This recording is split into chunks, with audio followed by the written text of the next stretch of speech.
बहुत पुरानी बात है, जब राजाओं का शासन होता था, इंसाफ के लिए काजी होते थे और जुल्म के खिलाफ तलवारें उठती थीं। उन दिनों में एक बहुत बड़ा और खुशहाल शहर था, जिसका नाम था शहर इस्लाम। यह शहर अपनी खूबसूरती के लिए मशहूर था, जहां बड़े बड़े बाजार और रंग-बिरंगी दुकानें थीं। शहर के एक पुराने मोहल्ले में एक टूटा फूटा छोटा सा घर था, जिसकी छत से बारिश का पानी टपकता था। इस घर में एक गरीब रहता था, जिसका नाम था हामिद। हामिद की उम्र लगभग 60 साल थी, लेकिन वह अपनी उम्र से कहीं ज्यादा बूढ़ा दिखता था, क्योंकि गरीबी और तकलीफों ने उसे थका दिया था। हामिद की एक खास बात यह थी कि वह अंधा था।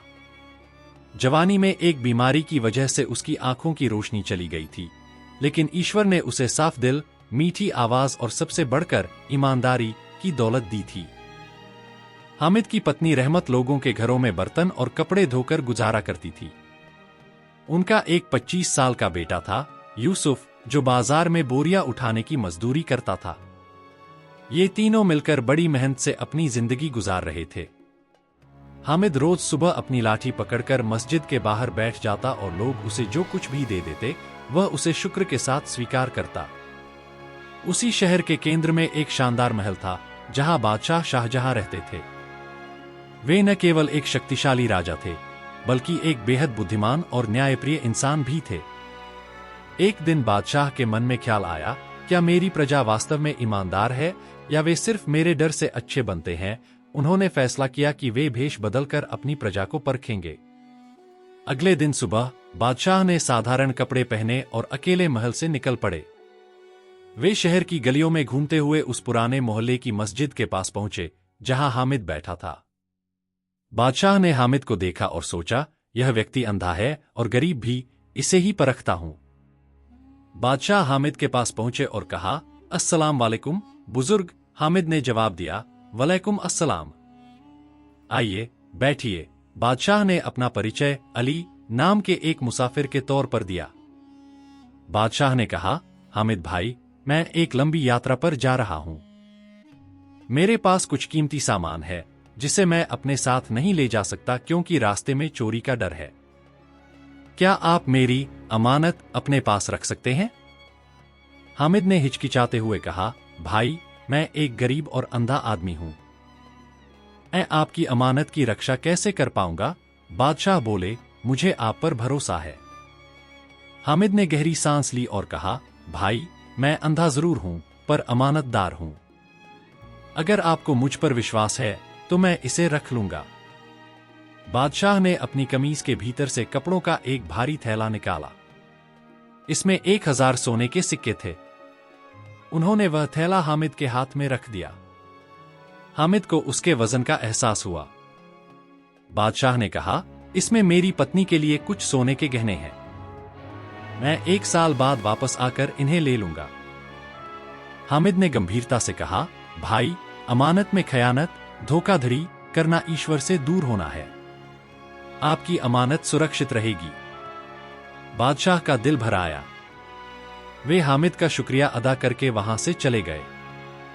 हामिद अपनी गोद में उस भारी थैले को लेकर वहीं बैठा रहा।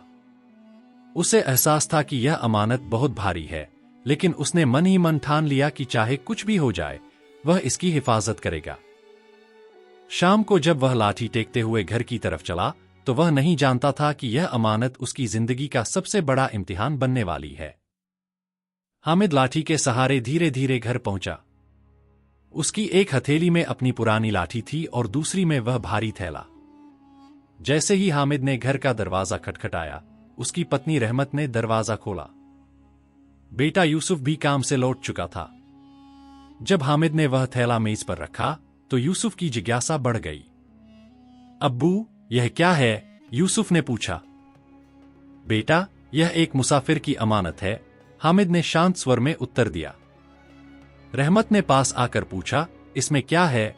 हामिद ने बताया कि मुसाफिर के अनुसार इसमें कुछ कीमती जेवर हैं। यूसुफ ने अनुमति लेकर जब थैला खोला, तो कमरे में जैसे रोशनी फैल गई।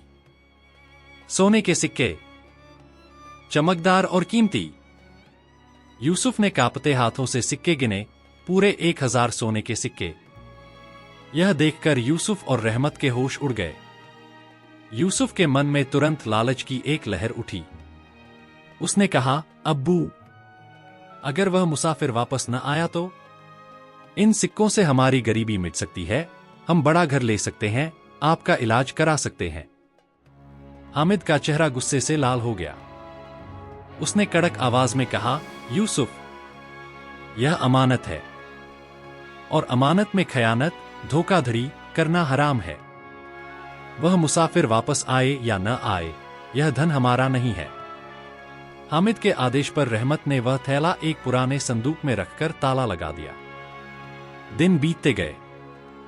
1 हफ्ता, 2 हफ्ते, फिर 1 महीना।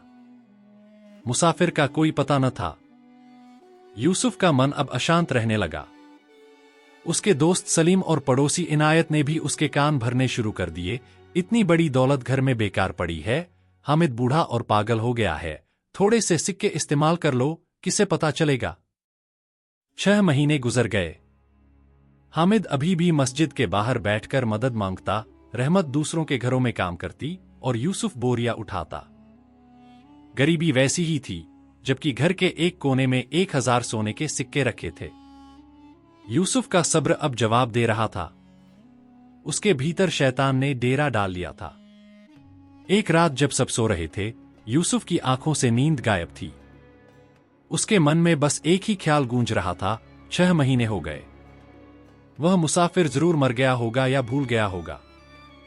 अगर मैं बस 10-20 सिक्के निकाल लूं, तो किसी को कानो कान खबर नहीं होगी।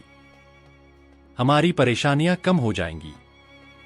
अंततः यूसुफ ने एक बहुत ही खतरनाक और गलत फैसला कर लिया।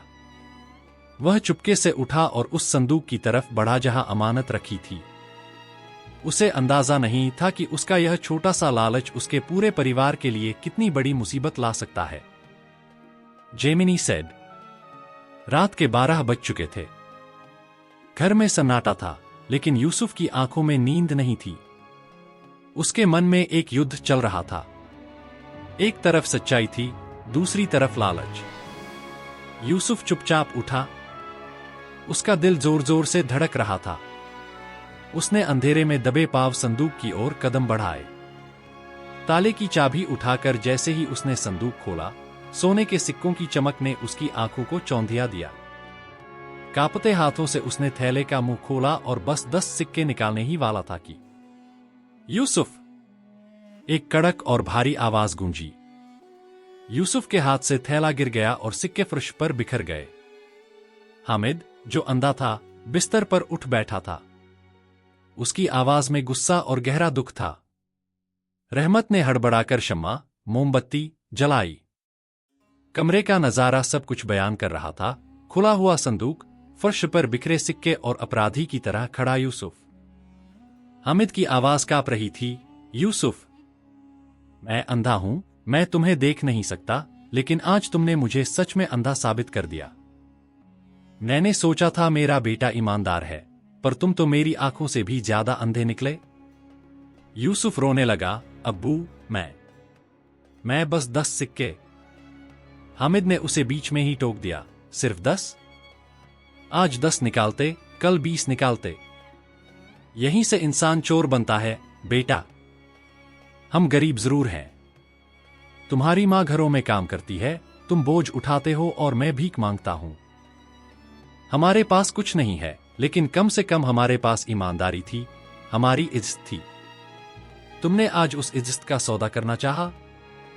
हामिद ने भावुक होकर कहा, गरीबी अस्थायी होती है, आज है कल नहीं होगी, लेकिन बेईमानी स्थायी है। एक बार अमानत में खयानत की, तो फिर कोई तुम पर कभी भरोसा नहीं करेगा। यूसुफ अपने पिता के पैरों में गिर गया और फूट फूट कर रोने लगा। उसे अपनी गलती का एहसास हो चुका था। हामिद ने उसे समझाते हुए कहा कि आज पकड़ा जाना ही अल्लाह की रहमत है, वरना तुम एक दिन बड़े अपराधी बन जाते। हामिद ने यूसुफ को माफ कर दिया, लेकिन एक शर्त पर कि वह आज के बाद कभी किसी की अमानत की तरफ आंख उठाकर भी नहीं देखेगा। यूसुफ ने खुदा की कसम खाकर वादा किया कि वह अपने पिता की तरह ईमानदार बनेगा। उस रात यूसुफ सो नहीं सका, पर अब उसके मन में लालच नहीं, बल्कि सुकून और एक नया संकल्प था।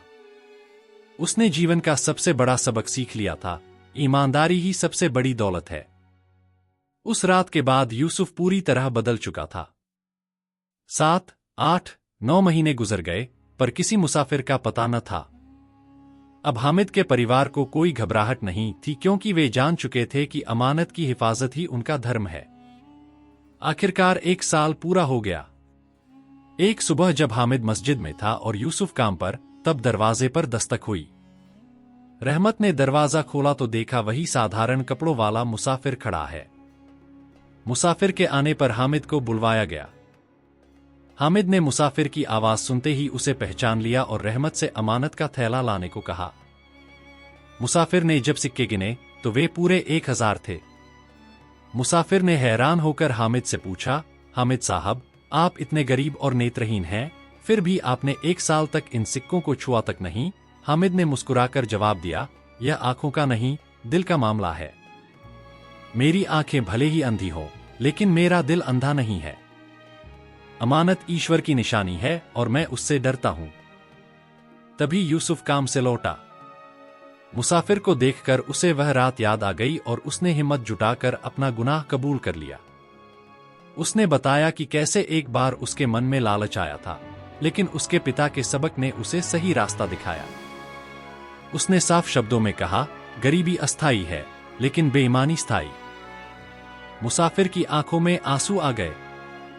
उसने धीरे से अपनी पगड़ी उतारी तो नीचे से एक शाही ताज चमक उठा। उसने अपने साधारण कपड़े उतारे तो नीचे से शाही लिबास नजर आया। रहमत और यूसुफ की आंखें फटी की फटी रह गईं। मुसाफिर ने कहा, मैं कोई साधारण यात्री नहीं, मैं बादशाह शाहजहां हूं। बादशाह ने बताया कि यह उनकी प्रजा की ईमानदारी को परखने का एक इम्तिहान था। उन्होंने कई लोगों के पास ऐसी अमानतें रखी थीं, लेकिन सबने विश्वासघात किया। सिर्फ हामिद ही वह व्यक्ति था जो इस परीक्षा में पूरी तरह खरा उतरा। बादशाह ने यूसुफ की भी सराहना की कि उसने अपनी गलती मानकर सच बोलने का साहस दिखाया।